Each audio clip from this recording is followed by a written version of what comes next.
As we talked about it in the last video, everybody, we talked about the Leafs. If they come away from that loss against the Rangers, and you come here today against Colorado, you find a way to win. No one remembers the Rangers game, right? And it's okay to win 4 straight, lose 1, and then you come back and win 4 more, or whatever the case may be. It's to be able to rebound after a loss that shows the true character of what your team really is. And as you guys can tell, I am still sick here. Getting better though, and I should be back to health in the next couple days, and we should be a-okay. But the Leafs go in Colorado, and they win 5-2 over the Colorado Avalanche. And like we said, after the loss against the Rangers, they come out here today and they get the victory. Now, first period wasn't all that pretty. Shots on goal 17-9 in favor of the Colorado Avalanche, and ideally they dominated possession. However, 3 minutes in, they have the puck at the point. They kind of do it was like a deflected shot, so it was soft. Austin Matthews grabs it down with his hand, puts it down on the ice, and a beautiful saucer pass way up there to Kasperi Kapanen, who's behind their defense, catches the puck and drops it, and he's obviously flying as he always is. And he beats Semyon Varlamov high glove side, and the Leafs have the 1-0 lead 3 minutes in. Oh, baby, that's the way you want to start it. However, like I said, the play was more or less dominated by the Avalanche, and a point shot from Ryan Graves finds the back of the net, his 3rd goal of the year. Perfect shot. It's a bullet from the point, and we're tied at 1. But that's okay. We've been here before. I'm not too worried about that. The problem has been coming into this game, guys. The Leafs' power play has been horrendous.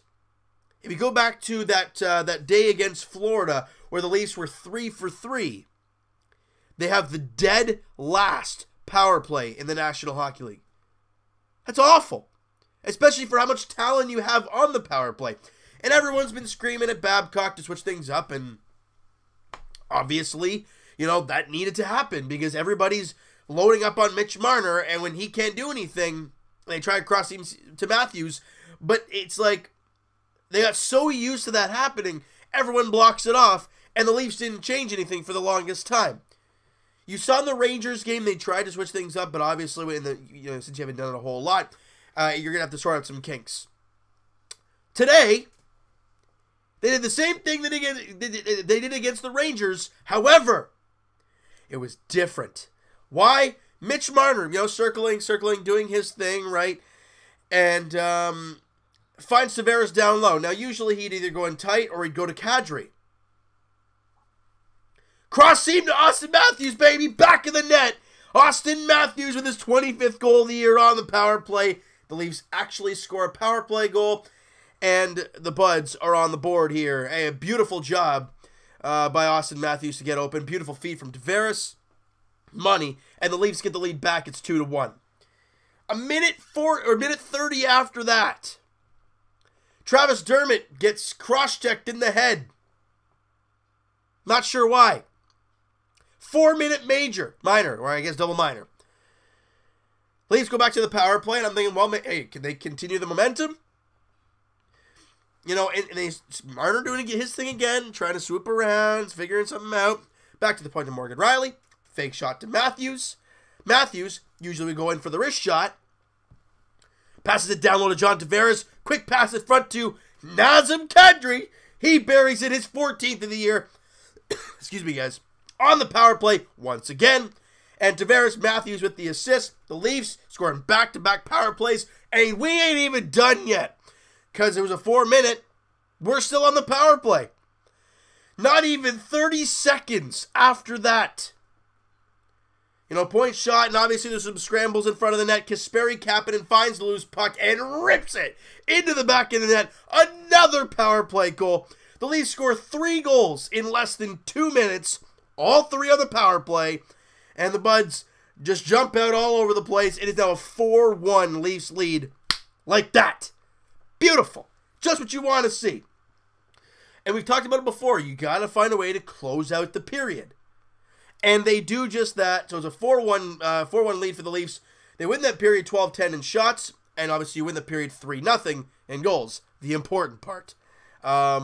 And we go to the third period, and all you want to do here is play some sound defensive hockey and go from there. Yeah, it was really anything but that. I mean, the Leafs do make it 5-1, however. You know, William Nylander does a great job on the far left wing, shielding the puck. He gets into the corner and outmuscles his defender, goes around the net and kind of has a weird backhand pass all the way across the ice to the tape of Nazem Kadri, who redirects it into the net for his second of the night, 15th of the year. Excuse me, guys. And Nylander and Janssen with the assists. And the Buds got a 5-1 lead. Now, I mean, after that, it was really all Avalanche.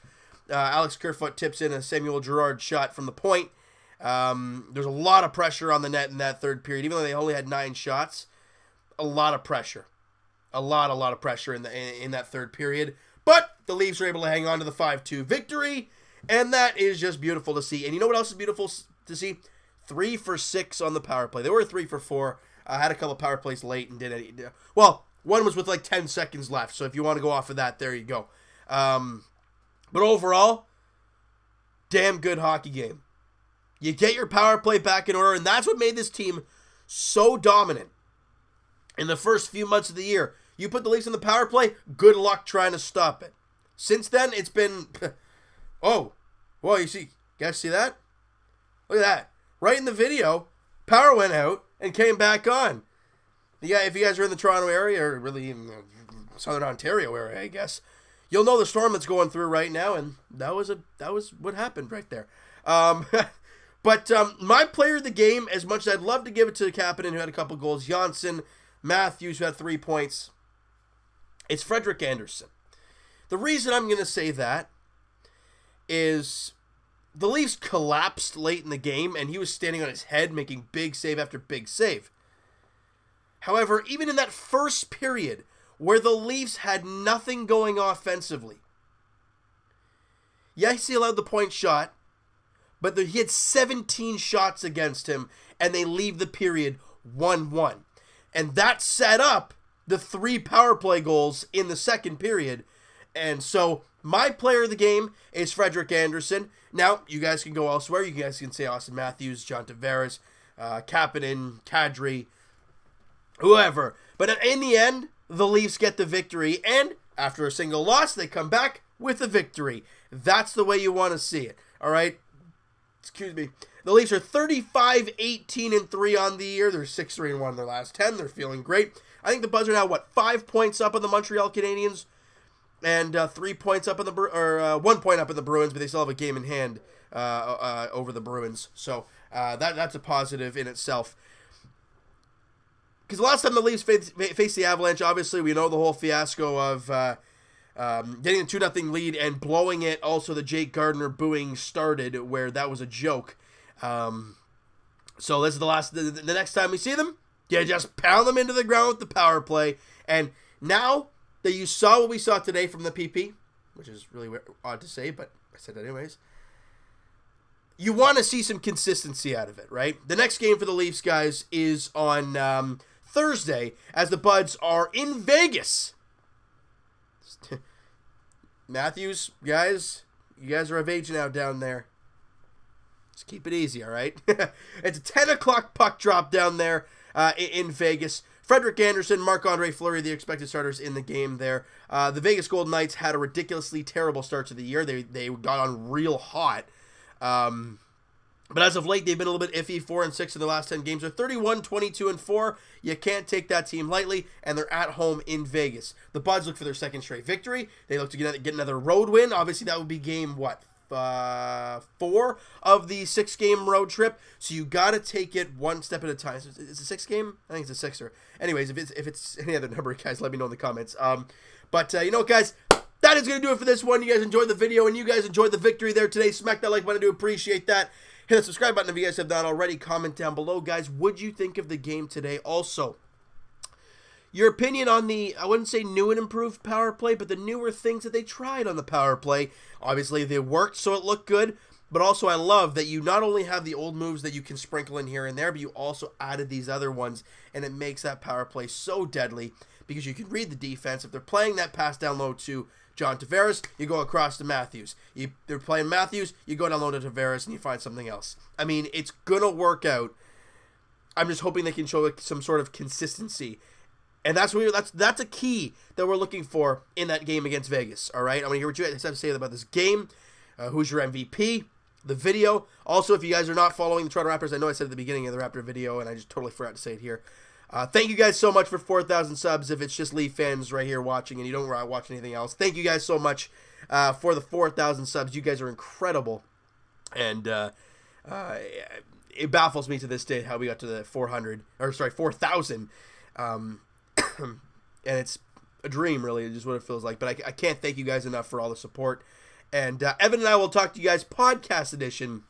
It'll probably be Friday podcast edition. Link is in the description for the podcast channel and for the podcast itself on iTunes, guys. Twitter is also down below. Follow up, send me a DM, do all that great stuff. Oh, gosh. When you get the cold, guys, you know the throat gets all scratchy and all that. You guys know how it is. But I'm grinding through it for you guys because we got to talk Leafs, you know what I'm saying?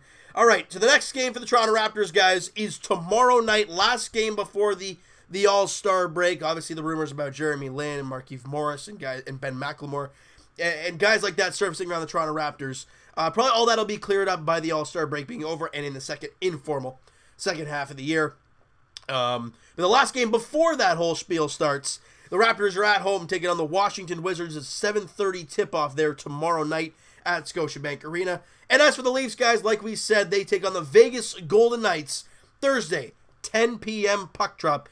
Get your cocoa, get your hot cup of cocoa ready, get in the PJs, get the slippers on, all that great stuff, and watch some late hockey as the Leafs take on the Golden Knights in Vegas. Freddie Anderson, Marc-Andre Fleury, the expected starters in that game.